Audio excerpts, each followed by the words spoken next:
Welcome to 24/7। मैं रिया चौहान आपकी दोस्त और होस्ट स्वागत करती हूँ आपका अपने फेवरेट प्लेटफॉर्म पर। आज का टॉपिक बड़ा ही इम्पोर्टेंट टॉपिक है और ऐसा टॉपिक है जिसमें कई सारे लोग उलझे रहते हैं हमेशा हमेशा हमेशा। ठीक, मतलब जब हम छोटे होते हैं तब मतलब पहले तो ये सारी चीज़ें नहीं पता होती थी ज़्यादा लोगों को कि मतलब एग्ज़ाम वगैरह के बारे में, लेकिन अब ऐसा है कि आप छोटे होते हो तभी से आपको बहुत सारी चीज़ें दिमाग में आ जाती है कि हाँ वो एग्ज़ाम देनी है, बड़े होके ये बनना है, ये चीज़ें हमको करनी है।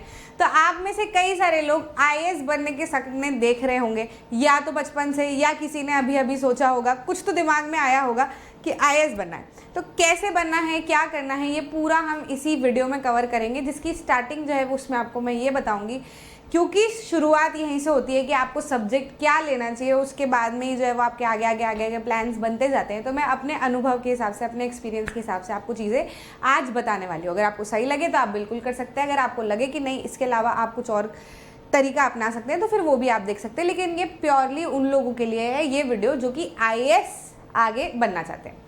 सबसे पहली चीज़ तो आपको ये बता दूं, अगर आप सोच रहे हैं, आप 10th क्लास में अभी आपने क्लियर किया होगा और अब आपके दिमाग में आ रहा होगा कि यार मुझे सब्जेक्ट कौन सा लेना चाहिए, क्यों मुझे सब्जेक्ट लेना चाहिए, क्योंकि मुझे आईएएस बनना है या मुझे यूपीएससी की एग्ज़ाम देनी है ना भाई। आईएएस अगर आपको बनना है, सेंट्रल लेवल की अगर आपको पोजीशन पे जाना है तो आपको यूपीएससी नाम की एग्ज़ाम देनी पड़ेगी। ठीक, अब कई सारे लोगों को, बच्चों को आईएएस जो है वो अट्रैक्ट करता है पावर के कारण, अथॉरिटी के कारण, आसपास बहुत सारे लोग होते हैं उसके कारण, बहुत सारी चीज़ों के कारण। मतलब जो एक अथॉरिटेटिव नेचर है आईएएस का, कि जो भीड़ से अलग छट के दिखता है, तो हम कई बार उसको लेके अट्रैक्ट हो जाते हैं। कई सारे लोग क्लियर भी कर लेते हैं, जॉब में पहुंच भी जाते हैं, उनको जब वो सारा भाव मिलता है और वही 1-2 साल की जो वो चर्चा में रहते हैं तब तक वो बड़े खुश होते हैं। लेकिन फिर जब वापस लाइफ बैक टू नॉर्मल आती है, क्योंकि जब आप उस लाइफ में घुस चुके हो तो आपको वही लोग दिखते हैं, है ना। आप आईएएस लोगों के बीच में उठते बैठते हो, आपका सर्कल ही वो हो जाता है, तो फिर आपके लिए वो कोई बड़ी बात नहीं रह जाती, है ना। तो ऐसे में तब आपको क्या करना है ये भी आपको अभी सोचना पड़ेगा कि भाई आपको आईएएस बनना तो है, तो क्या आपको सिर्फ उस रुतबे के लिए बनना है, सिर्फ उस अथॉरिटी के लिए बनना है, या वाकई में आप समाज के लिए कुछ काम करना चाहते हो। क्योंकि डेली लाइफ में जब ये सब हट जाएगा, आपकी पावर आपकी कम हो जाएगी, आपकी अथॉरिटी जो है वो आपके लिए नॉर्मल कम तो क्या मतलब आपको नॉर्मल लगने लगेगी, तब आप कैसे सर्वाइव करेंगे। तो आपका बेसिक गोल क्या है, सिर्फ ये पावर है या अथॉरिटी? अगर यही है तो आप इस चीज़ के लिए नहीं हो, आप अभी हट जाओ इस चीज़ से। क्योंकि 4-4, 5-5, 6-6 साल लोग लगा देते हैं इस चीज़ के अंदर, जॉब में भी घुस जाते हैं लेकिन सेटिस्फाई नहीं होते, फिर उनको ख़राब सा लगने लगता है और अपने जीवन के पीछे वो लटके देखते हैं तो बहुत सारे साल उनके बर्बाद हो चुके होते हैं। इससे बेहतर है आप ऐसा कुछ और कर लो जिसमें आपका मन है, जहाँ से भी आपको कुछ ना कुछ पैसा, गाड़ी, बंगला ये सब मिल सकता है। आईएएस फिर वो चीज़ आपके लिए नहीं है, क्योंकि आप कर ही नहीं पाओगे, या तो वहाँ तक पहुँच नहीं पाओगे, पहुँच भी गए तो खुश नहीं रह पाओगे। लेकिन अगर आपका मकसद ये है कि मैं दिन भर कुछ ना कुछ सोचता रहता हूँ कि यार समाज में ये बदलाव करूँ, या समाज में ये चीज़ करूँ, या मैं कैसे ये चीज़ ला सकता हूँ, या मैं अपने परिवार की स्थिति सुधारूँ, या फिर कुछ ऐसा जिसमें आप सुधार करना चाहते हो, आए दिन कोई आपको दिखता है परेशानी में दिखता है तो आपको उस पर दया आती है, आपको ऐसा लगता है काश आप मदद कर पाते। अगर ये भावना आपके अंदर है तो आईएएस फॉर यू। आगे वाली वीडियो आपको मतलब ये वाली वीडियो कंटिन्यूशन में आपको देखनी है। ठीक, ये मेन चीज़ यहीं से अपने आप को क्लियर कर लेना, अपने आप को बांट लेना। ये चीज़ आपको कोई नहीं बोलेगा, हज़ारों चीज़ आपको कोई भी बता सकता है, लेकिन ये चीज़ आपको हर कोई नहीं बोलता। There are very few people जो आपको रियलिटी छू के बताएंगे कि देखो ये रियलिटी है, अब आप इस चीज़ को समझ लो कि आप क्या करना चाहते हो। अगर आपने मतलब आपको क्लियर हो गया होगा ना कि भाई आप अपनी डेली लाइफ कैसे, आपकी डेली लाइफ लोगों के बीच में रहेगी, आपकी डेली लाइफ लोगों को काम करने के लिए रहेगी। अगर आपको लोगों का काम करने में खुशी मिलती है तो प्लीज़ आप आईएएस बनने का सपना देखना, नहीं तो फिर आपके लिए बहुत सारी चीज़ें हम जो है वो कर सकते हैं, क्योंकि लोगों के एस्पिरेशंस आपसे जुड़े हुए रहेंगे, है ना, कि हाँ ये बंदा हमारे लिए काम करेगा। समझ आई बात। अब बात आती है सब्जेक्ट की। भाई रास्ता कैसे चुन करें मैडम? अब हमने तो सोच लिया, नहीं हमने तो ठान ही लिया है अब कि नहीं बनना तो आईएएस ही बनना है, लोगों की सेवा करनी है हमको, तो कुछ ना कुछ काम करना है, लोगों के बीच रहना हमको पसंद है।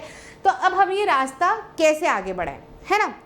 तो देखो, 2 तरीके के लोग होते हैं, स्थितियाँ लोगों की अलग अलग रहती है। जैसे कई बार आप middle class, lower middle class family से आते हैं कि भाई आपने जैसे तैसे करके अब आपकी स्कूलिंग तो आपने पूरी कर ली, अब कॉलेज तक जाना, कॉलेज के लिए पैसे मतलब जो पढ़ाई होती है या मम्मी पापा बाहर नहीं भेज रहे थे क्योंकि अच्छे कॉलेज यूजुअली आपकी सिटी के बाहर होते हैं, तो आपके लिए बड़ा डिफिकल्ट हो जाता है कि यार मैं अगर कोई और सब्जेक्ट लूँ तो फिर मैं कैसे क्या आगे बढ़ूँ, है ना। तो दो तरीके से लोग सब्जेक्ट लेते हैं, एक तो वो सिंपली क्या करते हैं 10th के बाद में ही आर्ट्स जो है वो चूज़ कर लेते हैं, और दूसरे बच्चे जो होते हैं जो एक बेसिक ग्रेजुएशन जो है वो क्या करते हैं किसी और सब्जेक्ट से वो ले लेते हैं, है ना।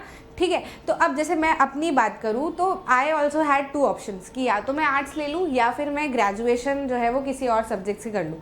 तो अब हमारी फाइनेंशियल स्थिति थोड़ी ठीक थी, है ना, कि मेरे पापा जो है वो मतलब मेरी कॉलेज की फ़ीस वगैरह वो अफोर्ड कर सकते थे, या कभी भी दिक्कत आती तो हमारा बैलेंस हो जाता, मेंटेनेंस हमारा चल जाता। तो मैंने सोचा कि जब ग्रेजुएशन, देखो बेसिक ग्रेजुएशन आपको करनी होती है ना, क्या करना है आपको, ग्रेजुएशन जो है वो आपको करनी ही है ना। यहाँ फ्रॉम अदर सब्जेक्ट लिख देती हूँ मैं भैया, ठीक है, आपको ग्रेजुएशन करनी ही है। अगर आप ये सोच रहे हो कि 10th 11th 12th के बाद में आप IAS बन जाओगे तो ऐसा नहीं है, आपको ग्रेजुएशन करनी पड़ेगी। तो अब सवाल ये आता है कि किस सब्जेक्ट से करें मैडम हम, है ना। तो बच्चे क्या करते हैं, एक तो आर्ट्स देखते हैं या फिर उनके पास में दूसरे ऑप्शन रहते हैं, तो ग्रेजुएशन आपको करनी रहती है, ठीक है। तो अब 10th के बाद में आप क्या ले, तो मैं मेरा एग्जाम्पल बताऊँ तो अब आई ऑल्सो हैड 2 चॉइस की, या तो मैं आर्ट्स से ले लूँ या कोई और सब्जेक्ट ले लूँ। तो मैंने क्या सोचा कि IAS जो है वो बहुत बड़ी चीज़ है, आपको UPSC एग्ज़ाम के लिए बहुत कठोरतः मेहनत करनी पड़ती है, तरीके से मेहनत करनी पड़ती है, और कई सारे लोगों का उसमें नहीं होता है। तो आपको एक प्लान B लेकर भी चलना होता है, दिस इज़ रियलिटी। ऐसे इमेजिनेटिव वर्ल्ड में मत रहना, आइडियलिस्टिक वर्ल्ड में मत रहना कि प्लान B नहीं लेकर रखूँगा मैं तो बिल्कुल ही भिड़ के ऐसा चलूँगा। बहुत सारे अभी आपको 3-1 साल तो आपको लगेंगे, है ना, ग्रेजुएशन मिनिमम 3 साल लगेंगे, 4 साल लगेंगे आपको ग्रेजुएशन करने में, किसी कोर्स में 5 साल भी लगेंगे। तो 5 साल में, 3 साल में, 4 साल में आपकी लाइफ में बहुत सारे चेंजेस आ सकते हैं, हो सकता है कि आपका रास्ता ही बदल जाए। तो आप अपने आप को ऐसी स्थिति में मत खड़े रखना कि अगर आप UPSC नहीं करते हो तो फिर आपके पास में कुछ भी नहीं बचेगा, या अगर आपको IAS नहीं मिलता है तो आप वापस 0 बटा सन्नाटा पे आप रहो। ये सोच के चलना कि अगर IAS तो मुझे रखना है, लेकिन मैं अपना सब्जेक्ट कुछ ऐसा लूँ जिसके अंदर मैं कुछ कर पाऊँ, है ना, उसके अलावा भी मैं कुछ कर पाऊँ। अगर मेरा वहाँ नहीं होता है किसी दिक्कत परेशानी के कारण, या मेरा लक काम नहीं करता या मेरी मेहनत काम नहीं करती, तो फिर मैं क्या करूँगा, फिर मैं कैसे how I will sail through the boat of life, है ना भाई। ज़िंदगी में फिर ऐसा थोड़ी है कि अब UPSC नहीं मिली तो ज़िंदगी खत्म हो गई, ऐसा तो नहीं होगा ना।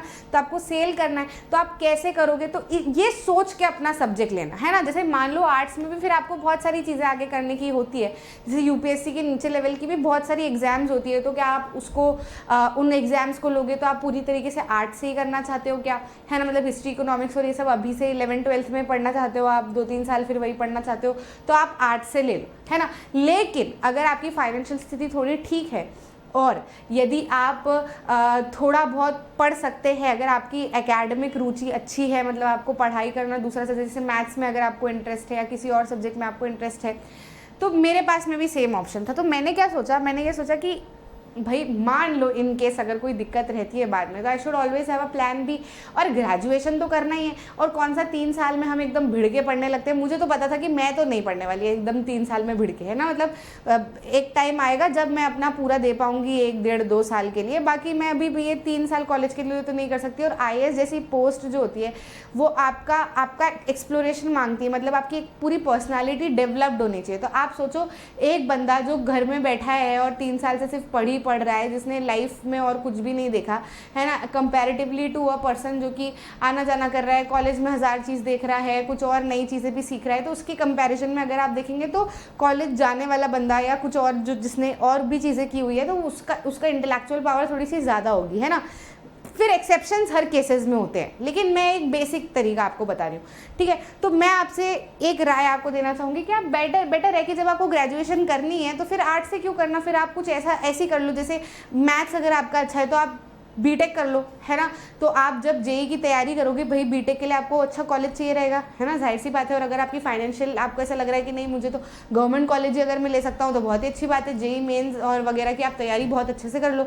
या डॉक्टर अगर आपका है तो भाई कि मैं बायो अच्छे से पढ़ सकता हूँ, तो ये नीट वगैरह की तैयारी अच्छे से कर लो, उसमें आपकी फीस भी बहुत कम लगेगी अगर आपको गवर्नमेंट कॉलेज मिल जाता है तो, है ना। तो आपके लिए चीज़ें आसान हो जाएगी, आपको एक्सप्लोर भी कर पाओगे, आपको एक्सपोजर भी मिलेगा, है ना, आपकी पर्सनैलिटी भी निखर के आएगी, प्लस आपकी एक ऑलरेडी आप UPSC लेवल से थोड़ा ठीक ठाक आप एक एग्ज़ाम की तैयारी कर चुके होंगे। जैसे आपने जेई मेंस दी या अगर आपने नीट की एग्ज़ाम दी, तो आप कॉम्पिटिटिव एग्ज़ाम का चटका एक बार ले चुके होंगे, तो आपकी पढ़ाई की हैबिट भी बनी हुई होगी, है ना। तब जाके आप अगर फिर 2-3 साल बाद आपको फिर से कोई यूपीएससी देने को बोलता है, अगर आपको देनी है, तो आपको ऐसा नहीं लगेगा कि यार बहुत बर्डन हो गया, नहीं, क्योंकि आपने दे चुके हो एक बार उस लेवल की, आप पढ़ाई कर चुके हो, तब आपको दिक्कत नहीं आएगी। आपको थोड़ा समय लगेगा, सिर्फ 10-15 दिन, और आप उस शेड्यूल के अंदर वापस से आ जाओगे, है ना। तो यू कैन चूज मैथ्स, है ना। आप साइंस में जो है वो बायो ले सकते हो, मैथ्स ले सकते हो, ठीक है। ये चीज़ है, अभी आप करके चल सकते हो according to your plan B, जो भी आप रखना चाहते हो, कि भाई अगर मान लो यूपीएससी में नहीं हुआ तो मैं इंजीनियरिंग से कम अच्छा पैकेज लेके जॉब तो ले सकता हूँ, या डॉक्टर की डिग्री तो मेरे पास में रहेगी, या कुछ और चीज़ें जो आपको लग रही है वो आप कर सकते हो। इन केस अगर आप आर्ट्स चूज़ कर रहे हो, तो आर्ट्स में भी आप देख के चलना कि मैं और कौन सी एग्ज़ाम्स दे सकती हूँ या दे सकता हूँ, साथ ही में जैसे वो जो लिटरेचर वगैरह में बहुत सारी चीज़ें हम लोग कर पाते हैं, फिर प्रोफेसर की जॉब आप ले सकते हो, तो अगर आप उसमें अपने आप को खुश देखते हो तो आप वो चीज़ भी कर सकते हो, ठीक है। तो प्लीज़ आपके लिए it is very important to have a plan B.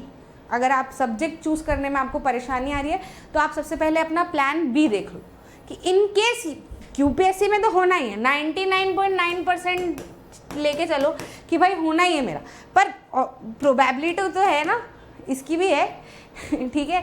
तो इसकी भी प्रोबेबिलिटी हमको रखनी है अपने दिमाग में कि भैया ये भी तो कुछ परसेंटेज है भाई, अगर है तो अगर नहीं होता है इन केस में, तो फिर मैं क्या करूँगा। तो वो वाला जो फैक्टर है आपका, वो आपको सब्जेक्ट डिसाइड करने में बहुत ज़्यादा मदद करेगा, और आपको प्लान बी लेकर चलना ही चाहिए, ठीक है, चलना ही चाहिए। लोग ज़िंदगी अपनी ख़राब कर चुके होते हैं, ऐसे पीछे पलट के देखते हैं तो उनकी 20s जो है वो चली जाती है इस एग्ज़ाम के पीछे। तो हमें ऐसा नहीं करना, हमें पागल नहीं बनना है, हमें समझदारी से चलना है, क्योंकि जाहिर सी बात है जब आप यूपीएससी जैसी एग्जाम की तैयारी करो तो आप एक प्रैक्टिकल पर्सन हो, है ना। तो अपने आप को प्रैक्टिकल लाइफ में लेके चलोगे तो आपको आसानी से, अगर आप अभी सब्जेक्ट ही नहीं डिसाइड कर पा रहे, अगर आप अभी ब्लाइंडली किसी चीज़ को फॉलो कर रहे हो, तो फिर आप कैसे अच्छा आईएएस बनोगे, नहीं बन पाओगे ना। आपको ये सारी चीज़ें इनकलकेट अपने आप में अभी से करनी पड़ेगी, कि यार मान लो होगा नहीं होगा, ये सारी भी तो आपको चीज़ें देख के चलनी पड़ेगी ना। तो आप सोच लो कि आपको क्या करना है, आपके सब्जेक्ट जो है वो इसी तरीके से सेग्रीगेट हो जाएंगे। पर प्लीज़ बस ये मत सोचना कि फट से मैं तो आर्ट्स ले लेता हूँ और 3 साल डट के मेहनत करूँगा और बस फिर मैं तो आईएएस बन जाऊँगा। ऐसा सब होता है, पर सब लोगों के साथ में ऐसा नहीं होता।